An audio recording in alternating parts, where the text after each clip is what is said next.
ஃப்ரெண்ட்வுட்ஸ் நேயர்களுக்கு வணக்கம். மாணவர்களின் வெற்றியில் பங்கு போட்டுக் கொள்ளும் தாவேகா. அமைச்சர் ராஜ்மோகனை ஓடவிட்ட மாணவர்கள். அரசியல் 1000 முரண்பாடு இருக்காரு, நாங்க வெளில பாத்துக்கிறோம். ஆனா தமிழ்நாட்டில் விஜயின் நிலைப்பாடு என்ன? விஜய் நீட்டை ஏன் ஒழிக்க மாட்டார்? பரபரப்பை கிளப்பும் பொன்ராஜ். கோச்சிங் சென்டர்ல investor Vijay, one of the இன்வெஸ்டரா இருக்கக்கூடிய மிஸ்டர் ஜோசப் விஜய் எப்படி நீட்டுக்காக மாணவர்களுக்கு மேல நிற்பார்?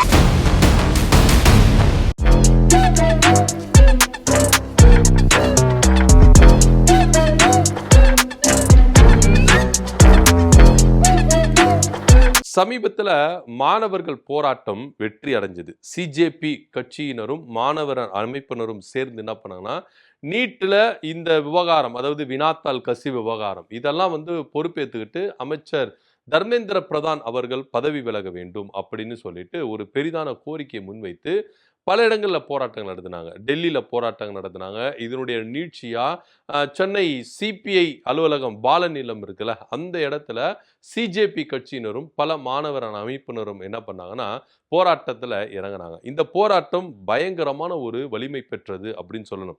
டெல்லியில் இந்த தாக்கம் அதிகரிச்சது. இதனுடைய நீட்சி என்ன அப்படின்னா, ஒன்றிய பாஜக அரசு அடிபணிந்தது. மாணவர்களின் போராட்டத்துக்கு ஒன்றிய பாஜக அரசு இங்கு அடிபணிந்தது. ஏனென்றால் இனி வருங்காலத்தில் மாணவர்களும் இளைஞர்களும் எந்த அளவுக்கு அரசியலில் ஈடுபட போறாங்க அப்படின்றத உணர்ந்த பாஜக அரசு இது, அதாவது 12 வருஷத்துல இல்லாத ஒரு அடிப்பணிது அப்படின்றது பார்த்தீங்கன்னா இப்போ இந்த மாணவர்கள் போராட்டத்தில் வந்திருக்குது. ஸோ மாணவர்கள் போராட்டத்தையும் கோரிக்கைகளையும் ஏற்றுக்கொண்டு ஒன்றிய கல்வி அமைச்சராக இருந்த தர்மேந்திர பிரதானை அதிரடியாக ராஜினாமா செய்ய வச்சாங்க அப்படின்னு சொல்லணும்.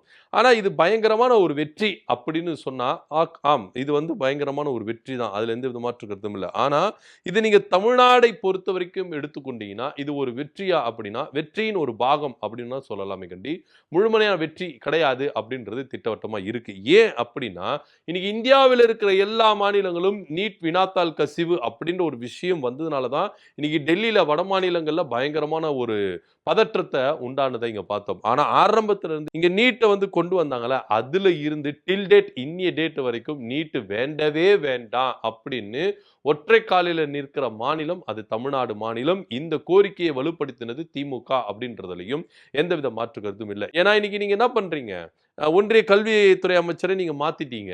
இப்ப மாத்திட்டா இந்த நீட்டு விவகாரம் மாறிடுமா, இந்த நீட்டோடைய கட்டமைப்பு மாறிடுமா அப்படின்னா கிடையவே கிடையாது. இப்போ தர்மேந்திர பிரதான் அவர்கள் என்ன செஞ்சாரோ அதே தான் இப்போ புதுசா வந்திருக்கிற ஒரு ஒன்றிய அமைச்சர் என்ன பண்ண போற செய்ய போறாங்க.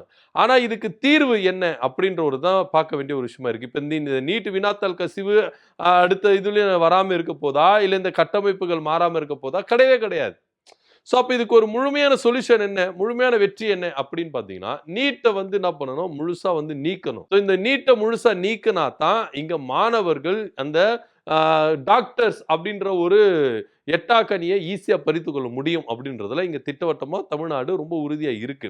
ஸோ இப்படியெல்லாம் இருக்கும் பொழுது இங்க பாலநிலத்துல ஆரம்பத்திலிருந்து இதுவரைக்கும் நடந்த போராட்டங்கள்ல தாவேகா சார்பா யாரை கலந்து கொள்ளவே இல்லை. ஃபர்ஸ்ட் நல்லா நோட் பண்ணி பார்க்கணும், தாவேகா எந்த அளவுக்கு சந்தர்ப்பவாத ஒரு அரசியலை கையில் எடுக்கிறாங்க, வெற்றியில போயிட்டு எப்படி அந்த பங்கு பெற்றுக்கலாம் அப்படின்னு. அதாவது உழைக்க மாட்டாங்க இவங்க, என்ன பண்ண மாட்டாங்க, உழைப்புக்கும் உந்துதல் பண்ண மாட்டாங்க, எந்தவித உழைப்பை போட மாட்டாங்க, ஆனா ஊதியத்துல மட்டும் போய் பங்கு பெற்றிருப்பாங்க. அந்த மாதிரி தான் தாவேகா இன்னைக்கு எல்லா விஷயங்களும் நீங்க பாத்தீங்கன்னா இன்னைக்கு தமிழ்நாடு அரசு அப்படின்னு தாவேகா கிட்ட இருக்கு. ஆனா இவங்க உழைச்சிருக்கிறாங்களா அப்படின்னா கிடையவே கிடையாது.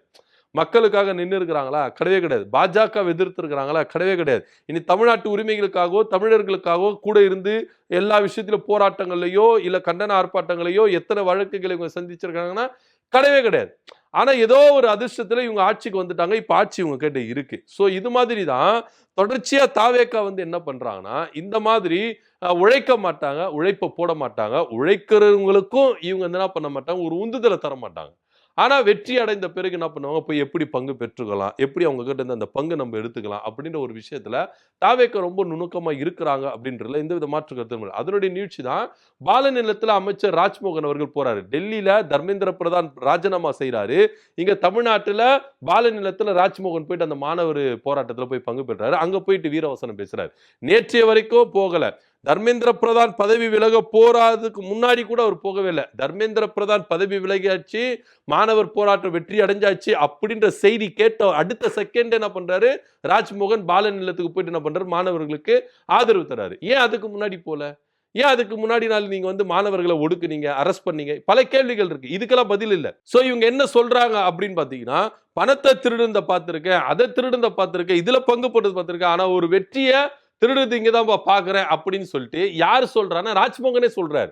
ஏன்னா இந்த ராஜ்மோகன் அவர்கள் தான் போராட்டம் நடக்கும் போது போகல, போராட்டத்துக்கு அனுமதி தரல, போராட்டுகிற மாணவர்கள் என்ன பண்றாங்க, அடக்குனாங்க, ஒடுக்குனாங்க.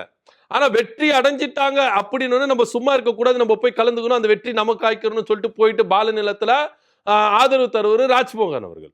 ஆனா இப்ப என்ன சொல்றாரு, இந்த மாதிரி மடைமாற்றுகிறார். சோ அவரே திட்டிக்கிறாரா, தாவேக்காவை அவங்களே விமர்சிக்கிறாங்களா அப்படின்ற ஒரு விஷயம்லாம் இருக்குது. அது வேற விஷயம். அடுத்ததா நீங்க பாத்தீங்கன்னா, விஜய் அவர்கள் ஏன் குரல் கொடுக்கல, நீட்டுக்கு எதிராக ஏன் அவர் குரல் கொடுக்கல அப்படின்னா, பொன்ராஜ் அவர்கள் ஒரு டேட்டா பேஸ் கொடுக்கிறார். ஆக்சுவலா வந்து தேர்தல் டைம்ல வந்து ஒவ்வொரு வேட்பாளரும் தேர்தல் பத்திரம், பிரமாண பத்திரம் கொடுக்கணும். அதுல வந்து பாத்தீங்கன்னா யாருக்கு என்னென்ன சொத்து இருக்கு, என்னென்ன இன்வெஸ்ட்மெண்ட் பண்ணியிருக்கிறாங்க, எது எதுலாம் இவங்களுக்கு வருமானம் வருது, எது எதுல இவங்களுக்கு வந்து கடன் கொடுத்துருக்காங்க, இது எல்லாத்தையுமே அஃபிடேவிட்ல கொடுக்கணும். அப்படி விஜய் அவர்கள் அஃபிடேவிட்ல கொடுத்ததுல நீட்டில இந்த கோச்சிங் சென்டர் இருக்குல்ல, அதுல கிட்டத்தட்ட 50 லட்ச ரூபாய் கிட்ட இன்வெஸ்ட்மெண்ட் பண்ணியிருக்கிறாரு, நீங்க நல்லா போய் எடுத்து பாருங்க, அதுல இன்வெஸ்ட்மெண்ட் பண்ணியிருக்கிறாரு அப்படின்ற திடுக்கிடும் தகவலை பொன்ராஜ் அவர்கள் சொல்றாரு. சோ அப்படி இருக்கும் பொழுது எப்படி விஜய் அவர்கள் நீட்டுக்கு எதிராக பேசுவாரு? ஏன்னா இதே விஜய் அவர்கள் தான் பள்ளி மாணவர்கள் மத்தியில பேசும்பொழுது, அதாவது அவரு மக்கள் இயக்கமா இருக்கும்போது பேசும்போது சொல்றாரு என்னன்னா, நீட் இல்லைன்னா என்ன, இன்ஜினியர் இருக்குதா, மற்ற விஷயம் இருக்குதா, நீட்டு தான் ரொம்ப முக்கியமா அப்படின்ற மாதிரிலாம் பேசியிருக்காரு. நீட்டே வேண்டாம் அப்படின்னு ரொம்ப உறுதியா இருந்து அந்த கொள்கையில கொஞ்சமும் மாறாம இருக்கிறது திமுக. அது ஆளுங்கட்சியா இருந்தாலும் எதிர்கட்சியா இருந்தாலும் அந்த விஷயத்துல மாறாம இருக்கிறது திமுக. ஆனா இவர் என்ன சொல்றாரு, ஆப்ஷன் கொடுக்கிறார், நீட்டு மட்டும் தானா, ஏன் நீட்டு இல்லைன்னா வேற இல்லையா அப்படின்னு சொல்றாரு. சோ இத பொன்ராஜ் அவர்கள் அந்த மேடையில மாணவர்கள் மத்தியிலே சொல்றாரு. விஜய் அவர்கள் நீட்டுக்கு எதிராக குரல் கொடுக்க மாட்டாரு, விஜய் அவர்கள் நீட்டை எதிர்க்கவே மாட்டாரு. ஏன்னா அவர் இன்வெஸ்ட்மெண்ட் பண்ணியிருக்கிறாரு, இது ஒரு பிசினஸ். நீட்டை வச்சு இங்க பல பிசினஸ்கள் போது, அந்த ஒரு வகையில் இந்த கோச்சிங் சென்டர் பிசினஸ், அதை வச்சு அவர் என்ன பண்றாரு, இன்வெஸ்ட்மெண்ட் பண்ணியிருக்காரு. அப்ப எப்படிங்க அவர் வந்து நீட்டுக்கு எதிராக இங்க குரல் கொடுப்பாரு அப்படின்ற விஷயத்தை பொன்ராஜ் அவர்கள் சொல்றாரு. சோ இதெல்லாம் யோசிச்சு பார்க்கும்பொழுது விஜய் அவர்களும் தாவேக்காவும் ஒருபோதும் மாணவர்கள் பக்கம் நிற்கவே இல்லை. ஏன் மாணவர்கள் அடுக்குனாங்க, ஏன் மாணவர்கள் ஒடுக்குனாங்க? இன்னைக்கு அந்த மாணவருடைய போராட்டம் வெற்றி அடைஞ்சத உடனேயே இங்க என்ன பண்ற, ராஜ்மோகன் அவர்கள் போய் என்ன பண்றாரு, நிக்கிறார், களத்துல நிக்கிறார். மாணவர்களுக்கு அங்க மாணவர்கள் ஓட ஓட விரட்டுறாங்க, அது வேற விஷயம். நீங்க வந்து இந்த மாதிரி டிராமாலாம் போடாதீங்க, எங்களை அடக்குற மாதிரி அடக்குவீங்க, ஒடுக்குற மாதிரி ஒடுக்குவீங்க, இப்போ போராட்டம் வந்தோடனே எங்களுக்கு சப்போர்ட் பண்ணீங்களா, வெளியேறு வெளியேறு அப்படின்ற மாதிரி அவங்கள தலைதெறிக்க ஓடினார் ராஜ்மோகன் அவர்கள். அந்த அளவுக்கு ஸ்டூடெண்ட் வந்து என்ன பண்ணாங்க, சுதாரிச்சுட்டாங்க. தெரியுது, ஸ்டூடெண்ட்டுக்கு தெரியுது, இளைஞர்களுக்கு தெரியுது, யார் இங்க டிராமா போடுறா, யார் இங்க இரட்டை வேஷம் போடுறா, யாரு சுயநலவாதி அரசியலா இங்க இருக்கிறா, யாரு மத்தவங்களுடைய வெற்றியை இங்க பங்கு போட்ட வந்துடா அப்படின்னு சொல்லிட்டு மாணவர்களுக்கு வெட்ட வெளிச்சமா தெரியுது, ஸ்டூடெண்ட்டுக்கு தெரியுது, இளைஞர்களுக்கு தெரியுது. சோ அதனால ஸ்டூடெண்ட் எல்லாம் ஓட விட்டாங்க, தலைதெறிக்க ஓடி வந்தாரு ராஜ்மோகன் அவர்கள் அப்படின்றதெல்லாம் வேற விஷயம். ஆனா மாணவருடைய வெற்றியை நீங்க என்ன பண்றீங்க, இந்த அளவுக்கு பங்கு போட வரீங்களா, இது எந்த வகையான ஒரு அரசியல் அப்படின்றத பார்க்க வேண்டிய ஒரு விஷயமா இருக்குது. சோ தொடர்ச்சியா தாவேகா ஒருபோதும் மாணவர்களுக்கு ஆதரவாகவும் இல்ல, நீட்டுக்கு எதிராகவும் இல்ல. நீட் அவங்க ஆதரிப்பாங்க, ஏன்னா விஜய் அவர்களே இன்வெஸ்ட்மெண்ட் பண்ணி இருக்கிறாரு. அது இருக்கும்போது எப்படி அவர் நீட்டை வந்து அவர் எதிர்ப்பாரு அப்படின்ற ஒரு கேள்வியும் இங்க முன்வைக்கப்படுது. இது பத்தி ஒரு கருத்து நம்மளுக்கு கீழே கமெண்ட் பண்ணுங்க. நன்றி, வணக்கம்.